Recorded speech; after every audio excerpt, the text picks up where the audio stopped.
Jay here for Stretford Paddock. This is the Paper Talk. As you can see, we're live. We're in the studio with all the latest Manchester United news. So make sure you get involved in the chat and the comments. Going to be talking about the Liverpool game. Obviously, going to be hearing from Ruben Amorim later on today. I think we've already heard from Arne Slot, if anyone cares. We're also going to be talking about Carlos Baleba, obviously, because where would we be without a Carlos Baleba story? Plus, we'll be talking about some of the youngsters, including Shea Lacey. So make sure you are hitting that like button. Good to see some of the usual suspects and some new people in the chat already. Akash K, Maury Boogie, Mick Hollahon, Wayne Davies, all in the chat. Santa Notch is there, of course, and Dan Yates. Good to see you all. Let's talk then about Carlos Baleba, because there's a new sort of angle to this. In the Daily Mail, I think it is, saying that Bryan Mbeumo has been trying to persuade Baleba to join Manchester United. So he sees him as his little brother, according to this report, and he's been trying to convince him to move to Manchester United. It says here, the report that Mbeumo sees Brighton's 21-year-old midfield dynamo as little brother and has been trying to convince him of the potential move during the international break. Now, we know that Manchester United were in for Baleba. We spoke to some of his representatives, and the feeling was that he was up for coming to Manchester United. There was a slight hint, or more than a hint, it looks at one point like this deal might get done in the summer. It looked like Manchester United might have gone fully turbo in the summer window and brought in Cunha and Mbeumo, Sesko, Leon as well, let's not forget, and then got Baleba over the line, which would have been a fantastic window. It would have been like basically fixing almost everything that needs fixing, especially when you throw in Le Mans as a goalkeeper who came in late on as well. But it didn't seem like, or it didn't happen. We couldn't get the Baleba deal done for whatever reason. Brighton obviously weren't keen to sell him. It cost a lot of money. I think the feeling was that Manchester United were willing to wait. The sort of twist in this has been Baleba's form this season, because it has been pretty poor. I think if you go off ratings, he's rated about 6.5, 6.4, maybe even as low as 6.2 by a lot of the accounts or the sites that give player ratings. So he's not been doing well at all. He's certainly not been putting in the kind of performances that would warrant a 100 or 110 million pound move to anyone.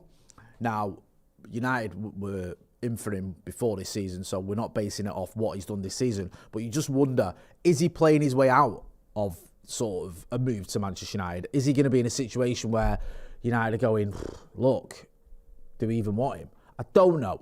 That's a different conversation that we can have. What we do know, though, according to this report, is that Bryan Mbeumo was trying to convince the player to come. Now, I don't know how much convincing he needs, because the sort of reports were that he's up for a move. And Ineos have done this thing, haven't they? They did it with Cunha, did it with Mbeumo, did it with Sesko, where they will speak to the player or the player's representatives to find out if he's up for coming to Manchester United. And if he is, then they speak to the club. Then they'll say, right, okay, we know we can get the player, let's get the deal done. The best example of this, I think, was, well, there's loads of examples, the ones I've just mentioned, but Mbeumo, he was keen on a move to Manchester United. There was a link with Newcastle, there was a link with Spurs. Didn't go anywhere because he didn't want to move to those clubs. He only wanted Manchester United, so we got him. Same with Sesko. If you look at it, Newcastle at one point looked like they were going to get in there before United. I think they even offered more money. But Sesko had this sort of agreement, didn't he, where he could go to Manchester United as long as a certain fee was met, and he wanted to go to Manchester United, and he ended up obviously at Manchester United. So we'll see. I love this from James McGrogan, who says, or James McGrogan, sorry. It says, Jay, could Baleba not be playing his way into a cheaper move? Dan Munzugu says, whatever happened to farm is temporary, class is permanent. I don't know about your farm. Your farm might be temporary, but I think obviously it means form there. Look, I get that argument. I get both those arguments. Could he be trying to do that? That's been a bit too clever, that.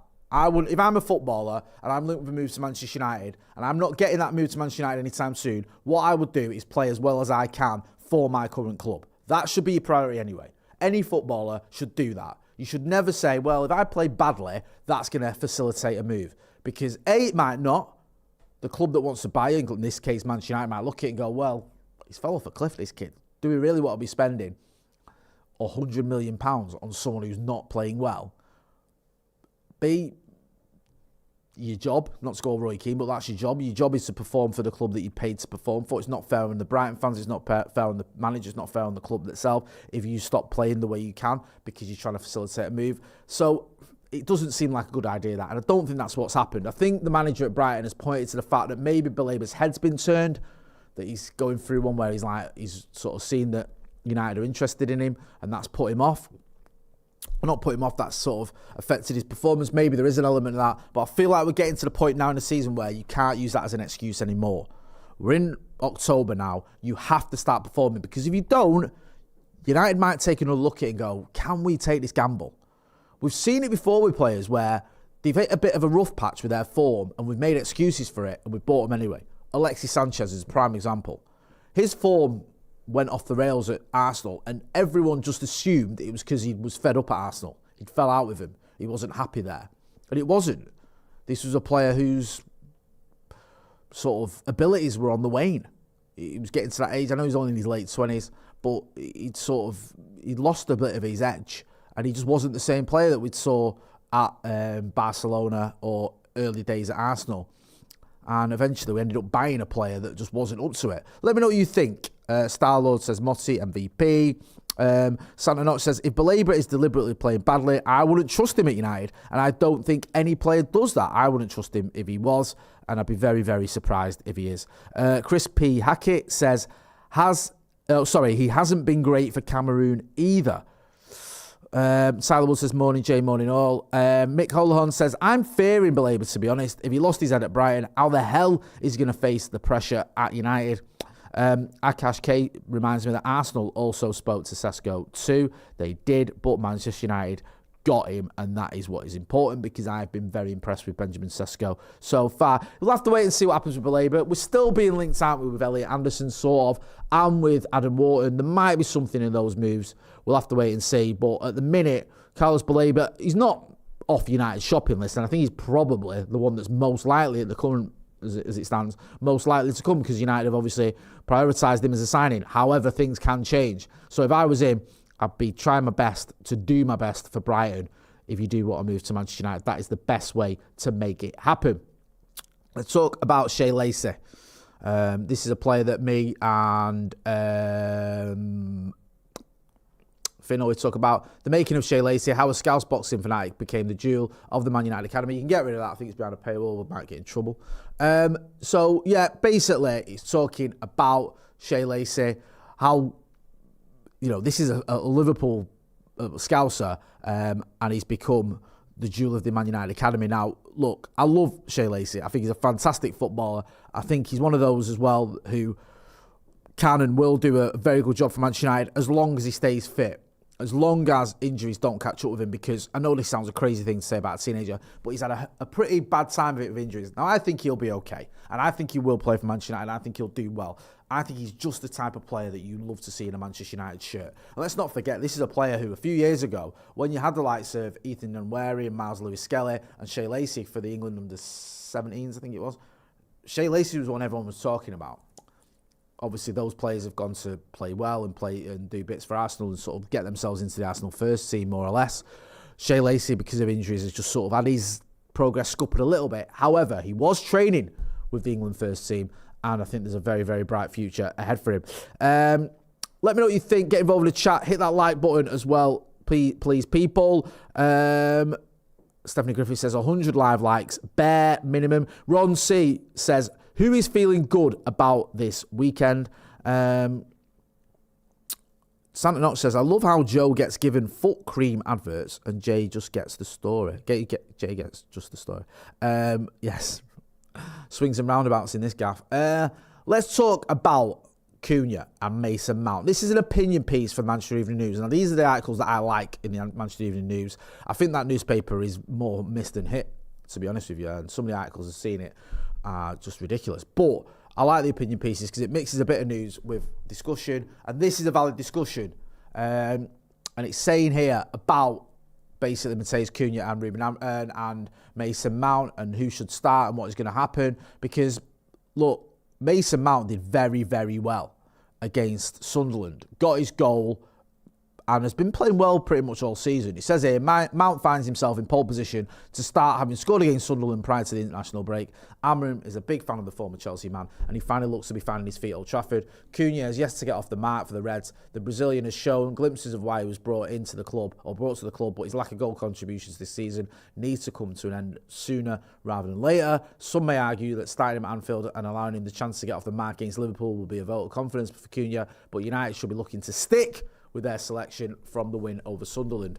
I expect Mason Mount to start against Liverpool. I'd be very, very surprised if Cunha gets the nod. I think Mount's been playing well, and I think based off form and what he's done in his system and all the rest of it, you probably pick him. It'll be interesting to see what happens longer term, though. If Mount stays fit, Ruben Amorim might have a bit of an headache, because Matheus Cunha's not come to Manchester United to sit on the bench. He'll want to play. It's a World Cup year. All players want to play. We've seen what's happening with Joshua Zirkzee and Kobbie Mainoo, both of them looking for moves in the January window to try and get themselves into their respective countries' squads for the World Cup. So I don't know how Matheus Cunha's going to stomach it, but let's not get too melodramatic. He's been on the bench, I think, for one game, maybe two. So we don't want to get ahead of ourselves. It's just something to keep an eye on, and it's probably a good problem for the manager to have. And also, look, Mount usually does get injured, unfortunately. You do need options. You can't just have 11. So it's good that United have got good quality options. So it's not a complete negative. It'll just be one of those that needs to be sorted out sooner rather than later. But in a minute, I think it's Mount that's going to be starting at Anfield. We have done a preview of that game. You can go and check it out up on the channel after this news. Let's talk about Arne Slot then. So what's he been saying? Liverpool boss Arne Slot on facing Manchester United. It's special to be part of it, but in the end, it's also a game where we have to be at our best, because United, in my opinion, have had a better start to the season than maybe the league table is showing. So Arne Slot is saying there that our performances have been better than our results. Maybe there's something in that. I certainly think there's something in that for the Arsenal game. I think we deserved something out of that game. I don't think we deserved anything out of the Brentford and Manchester City games. And I think a draw at Fulham was probably about right. We started off very well, but we didn't end that well. So, yeah, maybe he does have a point. I get managers often say this, though, about their opposition. They like to big up the opposition, don't they? No manager wants to go into a game and go, well, this opposition are rubbish. We should beat them easily. Because then if you beat them, you're not getting much credit, or as much credit as you could have done. And if you don't, people say, I thought you said these were rubbish, why didn't you beat them? So managers will often say about an opposition, ahead of or even after the game, this is a good team, this is a good group of players. And I think we have been a decent team. We are a decent team. I know the results haven't been great, but I think player for player, we've got a good team. We've got a decent squad. Yes, there's issues in midfield. I know about all that, but I think we have got a lot of talented players at Manchester United. So, don't say this very often, but maybe he's got a point. Talking of players at Manchester United, we've had the picks have been posted. One of them there, Lisandro Martinez, who's trying to get into Carrington, looks like he's been locked out.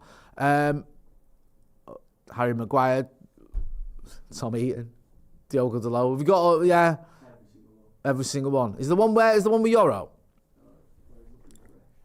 There was I think, there we go. Lenny Euro there looking like he's just got out of jail. Look at that, with that bag that he's got, with his stuff in it. Not that I know anything about that. Yeah, it'll be interesting to see how far Martinez is off a return. There's Mbeumo. I love Mbeumo, me. And De Ligt looking suave. Oh, Tyrell back in the mix, eh? Bless him. And there's Paddy Doggy, and there's Diego Leon loving it. And there's Martinez still locked out. Yeah, it'll be interesting to see for the manager's press conference. It's coming up in about an hour and 3/4. Who is available? Who's match fit? There's a question, I doubt Lisandro Martinez is going to get a nod to start Anfield. Stranger things have happened, but I doubt it. I want to know what he's going to do with this back three, Anfield. That's the big talking point for me. I think the Cunha Mount one, I think he's settled. I think it'll be Mount.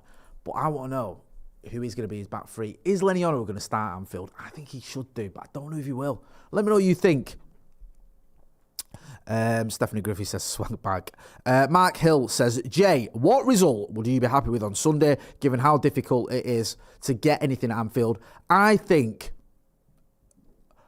going into the game right now, I'd settle for a draw. I would. But you have to see how the game pans out. I'd settle for a draw now. If United are winning on Sunday, then obviously I won't settle for a draw. I want us to win. But going into it, I'll settle for a draw. I'm just interested to see, or I think we'll find out within the first 5 minutes what sort of game it's going to be. Are United up for it? Are we going to be okay? Can we take it to them, or can we go toe-to-toe with them, not necessarily even take it to them? Can we handle them? I think you'll find out early doors. You often do, don't you, United? I know sometimes it's different. Like, we started off well in the derby and didn't continue. But you saw it against Brentford, almost from the off. We were like, oh, God, this is going to be a long afternoon, and it was. So I think we'll find out almost immediately whether United are in the mix. Dan Yates says Maz, De Ligt and Euro, that would be his back three. Do you know what? I like that. I like that. I'd be all for it. And Stephen Griffith says, I'd be more confident if Mazraoui was fit and available. Andrew A says, sure, De Ligt and Euro, just like every other game, Amram is not one for making big decisions. I think you might be right there, bro. I think he just sort of sticks to what he knows. Let's talk about some missing players. I think we've got a story on that.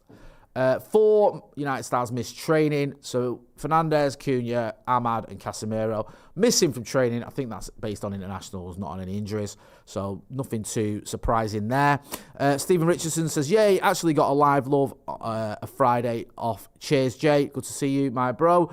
I'm looking forward to the press conference today. I'm looking forward to seeing what Ruben Amorim's got to say. He's usually quite good value in his press conferences. Yeah, we'll see what's going on. We'll see if there are any surprises, if he says anything that's going to be, wow, oh, okay. He doesn't usually give you too much in terms of who's going to be starting and stuff. Managers seldom do. But we might be able to get a bit of an update on some injuries. Son Lamons, what's this? It's an interesting one, says producer Harry. So it says here, Son Lamons started his career as a striker, but when he was 10 years old, he wanted to be a goalkeeper. Lamen's brother Tom said, mainly because he didn't want to be substituted, he didn't want to spend any time on the bench. He also didn't like all the running in training. The word interesting is doing a lot of heavy lifting here, Harry. I'm not going to lie to you. Oh, go on then. There's more. So what's this? Throwback to when Son Lamons scored against Real Madrid in the UEFA Youth League. Right, okay, so this is Son Lamons here. Bagging a goal. Right, I tell you what. Right, you better get rid of that before we get a strike. Imagine he does that at Anfield. Bruce Harris just said, imagine he does that at Anfield. Think about it. 1-0 down, last minute. Son, go on, son. Get yourself up there. Go and get your head on it. He'd be an instant hero if he gets a goal at Anfield. Yeah, I think it's safe to say we've officially lost the plot on this channel. Talking about our goalkeepers getting goals. Anfield, listen, I'll take it. I don't care if anyone scores. Get involved in the chat in the comments. Hit that like button as well, please, people. Don't forget as well, it is Friday, so we've got the brew later on today. Also, we've had the preview with me and Joe, so you can go and check that out. That's up on the channel. There's loads of other good stuff as well. There's Off the Bar, where you had myself, you had Adam McCullough, you had Stephen Alson and Joe talking. We did talk a lot about the Liverpool game on that as well. So when me and Steve are on the brew later, we've got a guest. But when we're on the brew, we're not talking much about the Liverpool game. Don't get too annoyed, because we've already done it on several videos that you can go and watch. Just before we go, let us know how you're feeling about the game at Anfield. Don't forget, if you've not done it already, you can send us your score predictions to paddockmatchday@gmail.com, and we'll make them part of the watch along. So if you film yourself in landscape for 30 seconds, send it to paddockmatchday@gmail.com, and that can be part of the pre-match build-up. It's going to be me, Joe and Ronnie, I think, for the watch along. So yeah, make sure you are subscribing to the channel if you've not done so already. I'm Agent Mbeumo. This has been the Paper Talk. Thanks for watching.